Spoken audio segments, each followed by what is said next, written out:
सुप्रभात दर्शक बंधु आज जुलाई 23 तारिख बुधवार चलतु नजर पकाइबा आज देश विदेश प्रमुख खबर गुड़िक किंतु ता पूर्व जदि आपण मैंने आम वीडियो को लाइक करना ताले आम वीडियो को लाइक करी कमेंट रे जय जगन्नाथ लिखा भूलिबे नहीं। नकली चाषी को चिन्हट पाई सरकार प्लान सबु चाषी ई केवाईसी सबु चाषी एणिकी हेब ई केवाईसी नकली चाषी को चिन्हट करने को ई केवाईसी करिबे सरकार।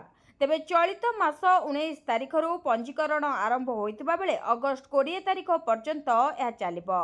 एही पंजीकरण समय रे समस्त चाषी ई केवाईसी करने को मंत्री परामर्श दैछंती। तेबे सोसाइटी चाषी पंजीकरण समय रे ई केवाईसी कराई परिबो। अनेक नकली चाषी सरकारी सुविधा नेउथबा नजर को आसिबा परे विभाग एपरी पदक्षेप नेछि।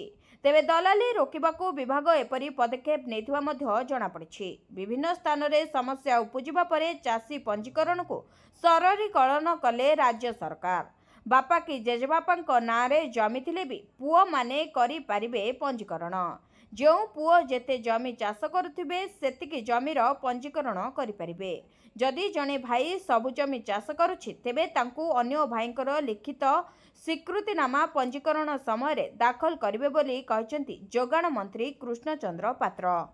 राज्यर नीलाम हेब आउ 22टी खणी मंत्री बड़ बयान। खूब शीघ्र नीलाम हेब राज्यर आउ 22टी खणी। पूर्व सरकार दीर्घ दिन धरी खणी ऑक्शन करुथिले। नुआ सरकार आसिबा परे वर्षक मध्यरे 8टी खणी ऑक्शन करिसेंती। खूब शीघ्र आहुरी 12टी खणी नीलाम नै प्रस्तुति शेष पर्याय रे पहुंचीछि। तेबे खणी नीलाम द्वारा राज्यर राजस्व बढ़िबो ताहास शिल्प आसिबा द्वारा नियुक्ति प्रक्रिया त्वरान्वित हेबो। से सबु दिग को प्राधान्य देई खणी विभाग काम करुछि। तेबे मंत्री आउरी मध्य कहिसेंती जे कोटिया को नै बड़ घोषणा कले परिवहन मंत्री विभूति जेना। से कहिसेंती कोटिया ओडिशार अविच्छेद्य अंग। जीए जेते दाबी कले भी कोटिया ओडिशार रहिछि आउ रहइबो। निर्वाचन समय कोटिया उपरे आंध्रर आखि रहुछि ताकू प्रतिहत करबा पई राज्य सरकार काम करुछंती। कोटियार समन्वय विकास सरकार लक्ष्य। परिवहन विभाग पक्षरु कोटियारे खूब शीघ्र आरंभ हेबो मुख्यमंत्री बस सेवा। खणी खादान रे भरपूर कोटिया सेठाकार गोटे पहाड़ को सुना पहाड़ बोली कहुए ताकू चिन्हट तार सदुपयोग करबा पई खणी विभाग भी पदक्षेप नेउछि। बलंगा पीड़िता नाबालिकांकर हेला स्किन ट्रांसप्लांट। दिल्ली एम्स रे जीवन मरण सह संघर्ष करुछंती नाबालिका। बलंगा पीड़िता नाबालिकांकर स्वास्थ्य भल अछि। पीड़ितांक स्किन ट्रांसप्लांट होछि। बीजेपी 7 जन सांसद दिल्ली एम्स ठारे चिकित्साधीन बलंगा पीड़ितांको भेटिबा सह तांको स्वास्थ्य अवस्था पचारि बुझिचंती। पीड़ितांक स्वास्थ्य भल थिबा नेई जगतसिंहपुर सांसद सूचना देथिबा उप मुख्यमंत्री प्रभाती परिडा कहचंती। तेबे शरीरर 75 भाग जଳି जायथिबा बेले स्वतंत्र डाक्तरी दल नाबालिकांक चिकित्सा करुछंती। हेले पीड़ितांको जଳି जायथिबा नृशंसक पता पाउनी पुलिस। सेपटे खोद police DG IG Puri SP परे क्राइम सीन को जाई घांटुछि क्राइम ब्रांच। हेले दुर्भाग्य और विडंबनार विषय एजाबत ना अभियुक्त मिलुछंती ना पूरा घटनाक्रम सामना को आसी पारुछि। क्राइम ब्रांच टीम सत जानिबाकू नाबालिकांक सांग गाँ लोकों को पचरा उचरा करुछि। अन्यपटे बीजेडी एक टीम एम्स रे पीड़ितांको भेटी दोषी विरोध में कड़ा कार्यानुष्ठान दाबी करिछि। सेपटे पीसीसी सभापति भक्तचरण दास मध्य एक टीम पीड़ितांक गाँ को जाई घटनार अनुध्यान करिबे बोली जणा पड़िछि। अन्यपटे नाबालिकांकर स्किन मध्य ट्रांसप्लांट होइतिबा जणा पड़िछि। आसंता 24 घंटा मध्यरे प्रबल वर्षा 21 जिला को येलो वार्निंग जारी। आगामी 24 घंटा मध्यरे उत्तर बंगोपसागर एक घूर्णिबलय सृष्टि हेबो। यार प्रभाव रे परवर्ती 48 घंटा मध्यरे उत्तर बंगोपसागर अंचल रे एक लघुचाप क्षेत्र सृष्टि हेबार संभावना रही। आसंता 24 तारिख वर्षार परिमाण बढ़िबो। सेपरि आसंता 24 घंटा पर प्रबल वर्षा सह घंटा प्रति 30 ରୁ 40 किमी बेगरे पवन बहिबार संभावना रही। एने 21 जिला को पाणीपाग विभाग पक्षरु येलो वार्निंग जारी करा जायछि। आंचलिक पाणीपाग विज्ञान केन्द्र पक्षरु कहुଯାଇଛି जे आसंता 24 तारिख रे मयूरभंज बालेश्वर रे अति प्रबल वर्षा अर्थात 7 ରୁ 11 सेमी ବର୍ଷା ନେଇ ଅରେଞ୍ଜ ଆଲର୍ଟ ଜାରି କରାଯାଇଛି। ସେହିପରି ବାକି ସମସ୍ତ ଜିଲ୍ଲାରେ ପ୍ରବଳ ବର୍ଷା ନେଇ ୟେଲୋ ୱାର୍ଣ୍ଣିଂ ଜାରି କରିଛି ପାଣିପାଗ ବିଭାଗ। ସେହିପରି 27 ତାରିଖ ପର୍ଯ୍ୟନ୍ତ ରାଜ୍ୟର ଅନେକ ସ୍ଥାନରେ ପ୍ରବଳ ବର୍ଷା ହେବାର ସମ୍ଭାବନା ଥିବାରୁ ସତର୍କ ସୂଚନା ଜାରି କରାଯାଇଛି। ଆଞ୍ଚଳିକ ପାଣିପାଗ କେନ୍ଦ୍ର ନିର୍ଦ୍ଦେଶିକା ମନୋରମା ମହାନ୍ତି କହିଛନ୍ତି, ଲଘୁଚାପ ପ୍ରଭାବରେ ସମୁଦ୍ର ଅଶାନ୍ତ ରହିବାର ଆଶଙ୍କା ଥିବାରୁ ଜୁଲାଇ 24ରୁ 27 ତାରିଖ ପର୍ଯ୍ୟନ୍ତ ମତ୍ସ୍ୟଜୀବୀଙ୍କୁ ସମୁଦ୍ର ଯିବାକୁ ମନା କରାଯାଇଛି। ଜାଣି ରଖନ୍ତୁ ତାରିଖ, ଏହି ଦିନ ମିଳିପାରେ ପିଏମ୍ କିଷାନର 20ତମ କିସ୍ତି। 4 ମାସ ପୂରଣ ହେବାକୁ ଯାଉଛି, କିନ୍ତୁ ପ୍ରଧାନମନ୍ତ୍ରୀ କିଷାନ ସମ୍ମାନ ନିଧି ଯୋଜନାର 20ତମ କିସ୍ତି ବିଷୟରେ ଏପର୍ଯ୍ୟନ୍ତ କୌଣସି ଖବର ନାହିଁ। 20 ଜୁନରେ ପ୍ରଧାନମନ୍ତ୍ରୀ ନରେନ୍ଦ୍ର ମୋଦି ବିହାର ଗସ୍ତ ଯାଇଥିବା ବେଳେ ଆଶା ସୃଷ୍ଟି ହେଉଥିଲା ଯେ 2000 ଟଙ୍କା ଚାଷୀଙ୍କ ଆକାଉଣ୍ଟକୁ ଆସିବ। ଏହାପରେ 18 ଜୁଲାଇରେ ଯେତେବେଳେ ପ୍ରଧାନମନ୍ତ୍ରୀ ମୋଦି ମୋତିହାରୀ ଗସ୍ତ କରିଥିଲେ ସେତେବେଳେ ମଧ୍ୟ ଏହି ଆଶା ସୃଷ୍ଟି ହୋଇଥିଲା, କିନ୍ତୁ ପୁଣି ନିରାଶା ଦେଖିବାକୁ ପାଇଥିଲେ ଚାଷୀ। ଜୁଲାଇ ଶେଷ ହେବାକୁ ଯାଉଛି, କିନ୍ତୁ ପ୍ରଧାନମନ୍ତ୍ରୀ କିଷାନ ସମ୍ମାନ ଯୋଜନାର 20ତମ କିସ୍ତି ଚାଷୀଙ୍କ ଅପେକ୍ଷା ଶେଷ ହେଉନି। ଏବେ ଆଶା କରାଯାଉଛି ଯେ 2 ଅଗଷ୍ଟରେ ସରକାରଙ୍କ ପକ୍ଷରୁ କିଛି ଭଲ ଖବର ଆସିପାରେ। ଯଦିଓ ଏପର୍ଯ୍ୟନ୍ତ କୌଣସି ସରକାରୀ ସୂଚନା ନାହିଁ, କିନ୍ତୁ ଯେଉଁ ସମୀକରଣଗୁଡ଼ିକ ଗଠନ ହେଉଛି ତାହାକୁ ଦେଖିଲେ ଏହି ତାରିଖକୁ ନେଇ ଆଶା ସୃଷ୍ଟି ହେଉଛି। 26 ଜୁଲାଇ ସୁଦ୍ଧା ଚାଷୀଙ୍କ ଆକାଉଣ୍ଟକୁ 2000 ଟଙ୍କାର କିସ୍ତି ଆସିବା କଷ୍ଟକର, କାରଣ ପ୍ରଧାନମନ୍ତ୍ରୀ ଦେଶରେ ରହିବେ ନାହିଁ। ତେବେ ପ୍ରଧାନମନ୍ତ୍ରୀ ନରେନ୍ଦ୍ର ମୋଦି 23ରୁ 26 ଜୁଲାଇ ପର୍ଯ୍ୟନ୍ତ ବ୍ରିଟେନ୍ ଓ ମାଳଦ୍ୱୀପ ଗସ୍ତରେ ଯାଉଛନ୍ତି। କେନ୍ଦ୍ରୀୟ କର୍ମଚାରୀଙ୍କ ପାଇଁ ଆସିଲା ଖୁସି ଖବର, ସରକାରଙ୍କ ନିଷ୍ପତ୍ତି ବଢ଼ିବ ମହଙ୍ଗା ଭତ୍ତା। ଏବେ କେନ୍ଦ୍ରୀୟ କର୍ମଚାରୀଙ୍କ ପାଇଁ ସରକାର ଖୁସି ଖବର ଆଣିଛନ୍ତି। ରକ୍ଷାବନ୍ଧନ ଆଗରୁ ଆପଣ ଏହି ଖୁସି ଖବର ପାଇପାରିବେ। ତେବେ ସରକାର ସପ୍ତମ ବେତନ କମିଶନ ଅନୁଯାୟୀ ଡିଏ ବୃଦ୍ଧି ଘୋଷଣା କରିପାରନ୍ତି। ସରକାର ଜୁଲାଇ 2025ରେ କର୍ମଚାରୀମାନଙ୍କୁ 3ରୁ 4% ମହଙ୍ଗା ଭତ୍ତା ଦେଇପାରନ୍ତି। ପୂର୍ବରୁ ମାର୍ଚ୍ଚ ମାସରେ ଡିଏ 2% ବୃଦ୍ଧି କରାଯାଇଥିଲା, ଯାହାପରେ ଏହା 53%ରୁ 55%କୁ ବୃଦ୍ଧି ପାଇଥିଲା। ତେବେ ମୁଦ୍ରାସ୍ଫୀତିକୁ ଆଖିଆଗରେ ରଖି ସରକାର କେନ୍ଦ୍ର ସରକାରୀ କର୍ମଚାରୀଙ୍କୁ ବର୍ଷକୁ 2 ଥର ମହଙ୍ଗା ଭତ୍ତା ଦିଅନ୍ତି। ତେବେ ପ୍ରଥମଟି ଜାନୁଆରୀ 1ରୁ ଏବଂ ଦ୍ୱିତୀୟଟି ଜୁଲାଇ 1ରୁ କାର୍ଯ୍ୟକାରୀ ହୁଏ। ରାଜଧାନୀରେ ଲାଗିଛି ଭକ୍ତ ଦାସଙ୍କ ଇସ୍ତଫା ଦିଅ ପୋଷ୍ଟର। କିଏ ଲଗାଇଲା ଏହି ପୋଷ୍ଟର? ଉଠିଲା ପ୍ରଶ୍ନ। ରାହୁଲ ଗାନ୍ଧୀଙ୍କ ସହ ଉଦିତ ପ୍ରଧାନ ଫଟୋକୁ ନେଇ ରାଜଧାନୀରେ ମରାଯାଇଛି ପୋଷ୍ଟର। ପୋଷ୍ଟରରେ ଲେଖାଯାଇଛି, ଗୋଟିଏ ଫ୍ରେମ୍ରେ 2 ଅପରାଧୀ, ଜଣେ ଦେଶଦ୍ରୋହୀ ଆଉ ଜଣେ ଦୁଷ୍କର୍ମକାରୀ। ସେପରି ଭକ୍ତ ଦାସ ଇସ୍ତଫା ଦିଅ, ଏଭଳି ଏକ ପୋଷ୍ଟର ରାଜଧାନୀରେ ଅନେକ ସ୍ଥାନରେ ଲାଗିଛି। ତେବେ କିଏ ଏହି ପୋଷ୍ଟର ମାରିଛି ତାକୁ ନେଇ ଉଠିଛି ପ୍ରଶ୍ନ। ରାଜ୍ୟରେ ମହିଳା ଦୁର୍ବ୍ୟବହାର ପ୍ରସଙ୍ଗକୁ ନେଇ ରାଜନୀତି ସରଗରମ ଥିବାବେଳେ ଏଭଳି ପୋଷ୍ଟରକୁ ନେଇ ଚର୍ଚ୍ଚା ଆରମ୍ଭ ହୋଇଛି। ଯୁବତୀଙ୍କୁ ଦୁଷ୍କର୍ମ ମାମଲାରେ ଗିରଫ ହୋଇଛନ୍ତି ପୂର୍ବତନ ଛାତ୍ର କଂଗ୍ରେସ ସଭାପତି ଉଦିତ ପ୍ରଧାନ। ଘଟଣାକୁ ନେଇ ତାଙ୍କୁ ତୁରନ୍ତ ଛାତ୍ର ସଭାପତି ପଦରୁ ନିଲମ୍ବିତ କରାଯାଇଛି। ଘଟଣାର ସତ୍ୟାସତ୍ୟ ଜାଣିବା ପାଇଁ 6 ଜଣିଆ କମିଟି ଗଠନ କରିଛି ରାଜ୍ୟ କଂଗ୍ରେସ। ଏହି ଘଟଣାକୁ ନେଇ ବିଜେପି କଂଗ୍ରେସକୁ ଘେରିଛି। ସେହିପରି ଏଫ୍ଏମ୍ ଛାତ୍ରୀ ଆତ୍ମହତ୍ୟାକୁ ନେଇ ଗତ 17 ତାରିଖରେ ଓଡ଼ିଶା ବନ୍ଦ ପାଳନ କରିଥିଲା କଂଗ୍ରେସ। ଆଉ ଏବେ କଂଗ୍ରେସର ଛାତ୍ରନେତା ସଭାପତି ନିଜେ ମହିଳା ଦୁଷ୍କର୍ମ ମାମଲାରେ ଛନ୍ଦି ହେବା ପରେ ଏହାକୁ ନେଇ ରାଜନୀତି ଜୋର ଧରିଛି। ଏଫ୍ଏମ୍ ଛାତ୍ରୀ ମୃତ୍ୟୁ ମାମଲା, କ୍ରାଇମବ୍ରାଞ୍ଚକୁ ମିଳିଲା ବଡ଼ ସୁରାକ। ବାଲେଶ୍ୱର ଏଫ୍ଏମ୍ ଛାତ୍ରୀ ମୃତ୍ୟୁ ମାମଲାରେ ତଦନ୍ତ ଜାରି ରଖିଛି କ୍ରାଇମବ୍ରାଞ୍ଚ। ବିଭିନ୍ନ ଦିଗକୁ ନେଇ ତନାଘନା ଚଳାଇଛି ଟିମ୍। ରବିବାର ମହାବିଦ୍ୟାଳୟରେ କ୍ରାଇମବ୍ରାଞ୍ଚ ଡିଜି ବିନୟ ତୋଷ ମିଶ୍ର ପହଞ୍ଚି ଡିଆଇଜି ଡାକ୍ତର ସତ୍ୟଜିତ ନାୟକଙ୍କ ସହ ଆଲୋଚନା କରିଥିଲେ। ଏହା ସହିତ ତଦନ୍ତକୁ 6 ଦିନ ପୂରିଥିବା ବେଳେ କ୍ରାଇମବ୍ରାଞ୍ଚ ହାତରେ ବଡ଼ ତଥ୍ୟ ଲାଗିଛି। କଲେଜ ଛାତ୍ରଛାତ୍ରୀଙ୍କୁ 1-to-1 କ୍ରାଇମବ୍ରାଞ୍ଚ ପଚରାଉଚରା କରିଛି। ତା ସହିତ ସେମାନଙ୍କଠାରୁ ଗୁରୁତ୍ୱପୂର୍ଣ୍ଣ ତଥ୍ୟ ମିଳିଛି। କ୍ରାଇମବ୍ରାଞ୍ଚ ହାତରେ କେଉଁଠି ନା କେଉଁଠି ବଡ଼ ତଥ୍ୟ ଲାଗିଥିବା ଏବେ ଜଣାପଡ଼ିଛି। ତା ସହିତ ତଦନ୍ତ ମଧ୍ୟ ଚାଲିଛି। ସେପଟେ କ୍ରାଇମବ୍ରାଞ୍ଚ କଲେଜର ଭାରପ୍ରାପ୍ତ ଅଧ୍ୟକ୍ଷ କିଛି କର୍ମଚାରୀଙ୍କୁ ପଚରାଉଚରା କରାଯାଇଛି। କ୍ରାଇମବ୍ରାଞ୍ଚ ଅନୁସାରେ ବହୁ ତଥ୍ୟ ଲାଗିଛି। ତଦନ୍ତ ଯେହେତୁ ଚାଲିଛି, ତଦନ୍ତରେ ବାଧା ଉପୁଜିବା ଆଶଙ୍କା ନେଇ ଏବେ କିଛି କହିହେବ ନାହିଁ ବୋଲି କହିଛନ୍ତି କ୍ରାଇମବ୍ରାଞ୍ଚ। ବିଶ୍ୱ ଦରବାରରେ ଓଡ଼ିଶା କଳଙ୍କିତ ହୋଇଛି, ଅଭିଯୋଗ କଲା ବିଜେଡି। ଜଗତସିଂହପୁରରେ ଗଣଦୁଷ୍କର୍ମ ଘଟଣାରେ ରାଜ୍ୟ ସରକାରଙ୍କ ଉପରେ ବର୍ଷିଛନ୍ତି ବିଜୁ ଜନତା ଦଳ। राज्य महिलांको उपरे अपराध बढ़ी चलिथिबा बेले अन्यपटे बीजेपी अपराधी को घंट घोड़ाउछि।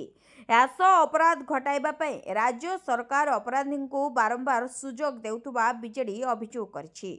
भुवनेश्वर मेयर सुलोचना दास नेतृत्व में BJD fact finding team Jagatsinghpur जाई पीड़िता भेटिछंती।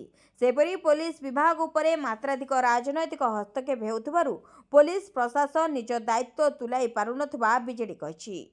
अन्यपटे पुरी जिला बलंगा घटना रे एपर्यंत काहारिकु गिरफ करा जाय नहीं। राज्य सरकार निदरे सोइथबा कहिछि बीजेडी। राज्य में महिलांको उपरे अपराध बढ़ी चलिछि। अपराधी को घंट घोड़ाउछि बीजेपी। ओडिशा बंद आंदोलन कांग्रेस और बीजेडी को हाईकोर्ट को नोटिस। ओडिशा बंद आंदोलन पर कांग्रेस और बीजेडी को हाईकोर्ट को नोटिस।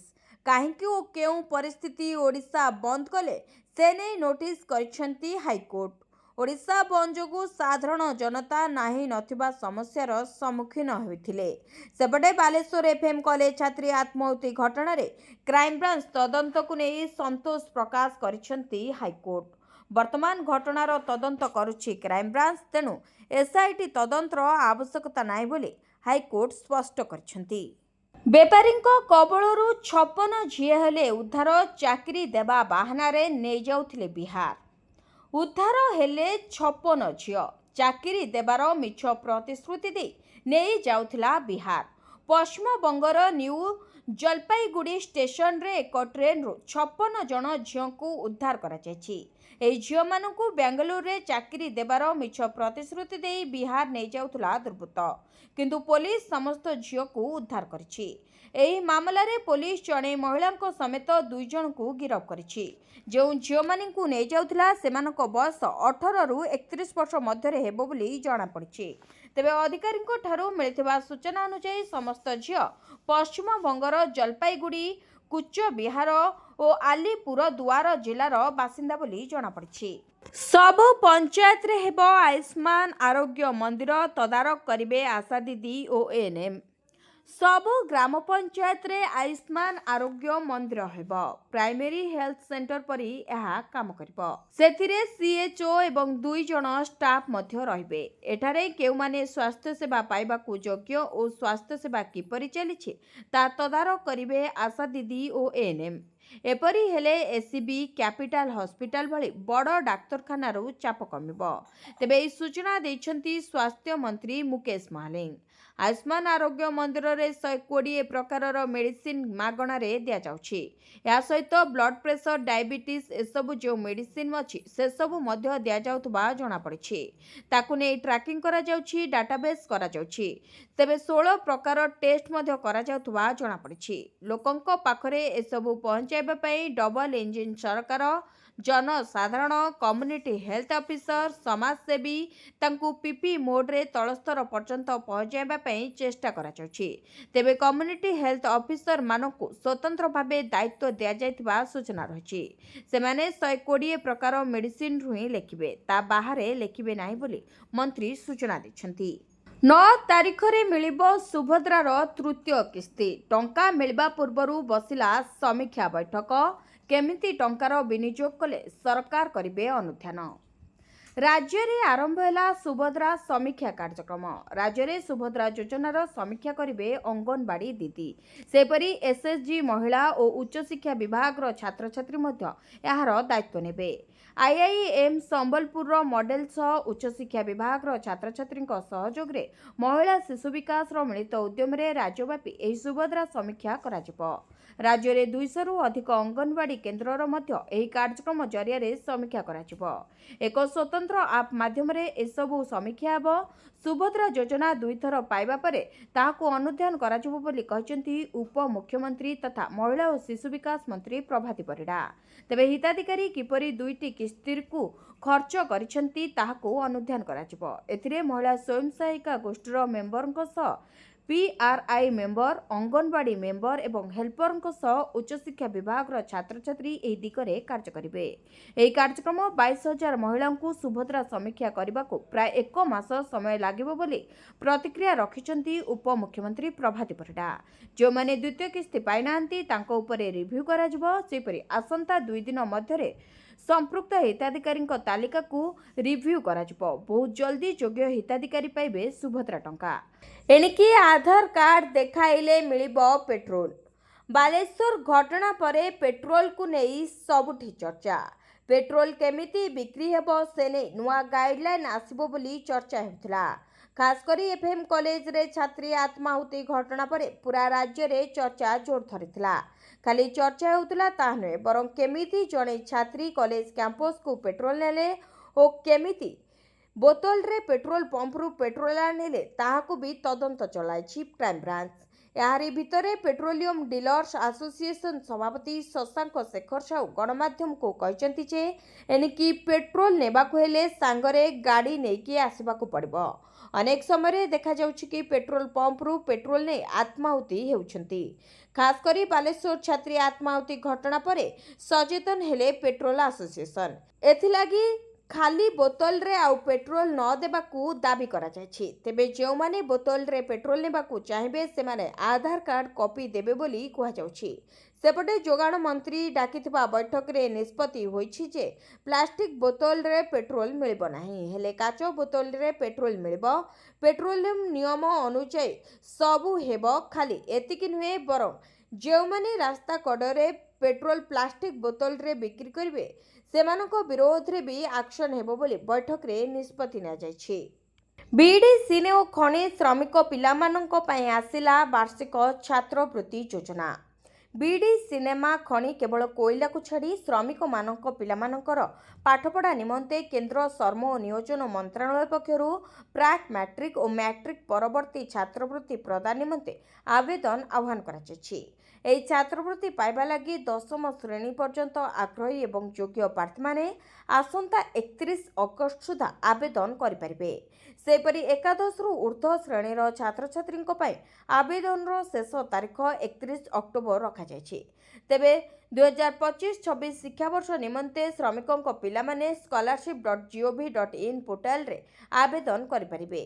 सेपरि बीडी श्रमिक लुहापत्थर खनि, मैंगनीज और क्रोम खनि, चूनपत्थर खनि, डोलामाइट खनि, मिक्का खनि एवं सिने श्रमिकों पिलामाने एही वृत्ति योजना रे वार्षिक 1000 रु 25,000 टंका पर्यंत सहायता राशि पाइपारिबे। श्रमिक माने अति कम रे 6 मास एही वृत्ति रे नियोजित रहितबा आवश्यक। ठेका घर खटा श्रमिक माने मध्य एहार लाभ पाइपारिबे। मासिक 10,000 रु कम रोजगार करुवा बेड़ी श्रमिक और खनि सुपरवाइजर 8,000 टंका रु कम रोजगार करुवा सिने श्रमिक एवं आय निर्विशेष रे विभिन्न कौशल वर्ग रे नियोजित खनि श्रमिकों पिलामाने एही वृत्ति सुविधा पाइपारिबे। जाजपुर क्रीड़ा छात्री गणदुष्कर्म घटना 3 अभियुक्तों को गिरफ्त कला जाजपुर टाउन पुलिस। जाजपुर सहर रे चांचल्य सृष्टि करथिबा क्रीड़ा छात्री गणदुष्कर्म घटना रे मुख्य अभियुक्तों समेत 3 जन को जाजपुर टाउन पुलिस गिरफ्त कर कोर्ट चालान करिछि। जाजपुर हॉकी स्टेडियम को प्रशिक्षण पाई आसुथबा जने 15 वर्षीय संख्यालघु नाबालिकार क्रीड़ा कोच सह परिचय थिला। तेबे चलित मास 3 तारिख रे उक्त नाबालिका घर को फेरिथिबा बाटरे रास्तारू उठाई नहीं जाजपुर सहरर एक लॉज रे गणदुष्कर्म करिथिबा अभियोग परे पुलिस कार्यानुष्ठान ग्रहण करिछि। तेबे गिरफ संदीप स्वाई और सिद्धार्थ राव 2 जन जाजपुर हॉकी स्टेडियम रो प्रशिक्षक रहिथिबा बेले सार्थक महांती एही केन्द्रर पूर्वतन प्रशिक्षक बोली जଣା पड़िछि। यूरोपीय संघ को भारतर स्पष्ट वार्ता, कहा चापरे नईबनी भारत। प्रधानमंत्री नरेंद्र मोदी ब्रिटेन गस्त पूर्व भारत यूरोपीय संघ बा ईयूर धमक उपरे कठोर आभिमुख्य ग्रहण करिछि। विदेश सचिव विक्रम मिश्र स्पष्ट करिसेंति जे रूसरू तेल किणवा क्षेत्र में भारत कहार चापरे आसिब नाही। से यह कहते जे भारत प्रथमे तार शक्ति आवश्यकता को मन रखिब। विक्रम मिश्र कहते शक्ति सुरक्षा आम सरकार सर्वोच्च प्राथमिकता। भारतीयों शक्ति सुरक्षा सुनिश्चित करने आमे जहाँ आवश्यक ताहा करिबो। पाश्चात्य देशगुड़िक पक्षरु चाप पड़ुथिले भी देशर ତଳ ଆବଶ୍ୟକତା ପୂରଣ କରିବା ଆମର ପ୍ରଥମ କର୍ତ୍ତବ୍ୟ। ଏଥିପାଇଁ ଯାହା କରିବାକୁ ପଡ଼ିବ, କରିବାର କୌଣସି ପ୍ରକାର କଟକଣା ପାଇଁ ସାଲିସ କରାଯିବ ନାହିଁ। କୌଣସି ପ୍ରକାର ଦୋମୁହାଁ ନୀତିକୁ ଗ୍ରହଣ କରାଯିବ ନାହିଁ ବୋଲି କୁହାଯାଇଛି, ଯାହାକୁ ନେଇ ବର୍ତ୍ତମାନ ଚର୍ଚ୍ଚା ଜୋର ଧରିଛି। ଭିଡ଼ିଓଟିକୁ ଶେଷ ଯାଏ ଦେଖିଥିବାରୁ ଆପଣଙ୍କୁ ଧନ୍ୟବାଦ। ଯଦି ଆପଣମାନେ ଏପର୍ଯ୍ୟନ୍ତ ଆମ ଭିଡ଼ିଓକୁ ଲାଇକ୍ କରିନାହାନ୍ତି, ତାହେଲେ ଭିଡ଼ିଓକୁ ଲାଇକ୍ କରି କମେଣ୍ଟରେ ଜୟ ଜଗନ୍ନାଥ ଲେଖିବାକୁ ଭୁଲିବେ ନାହିଁ।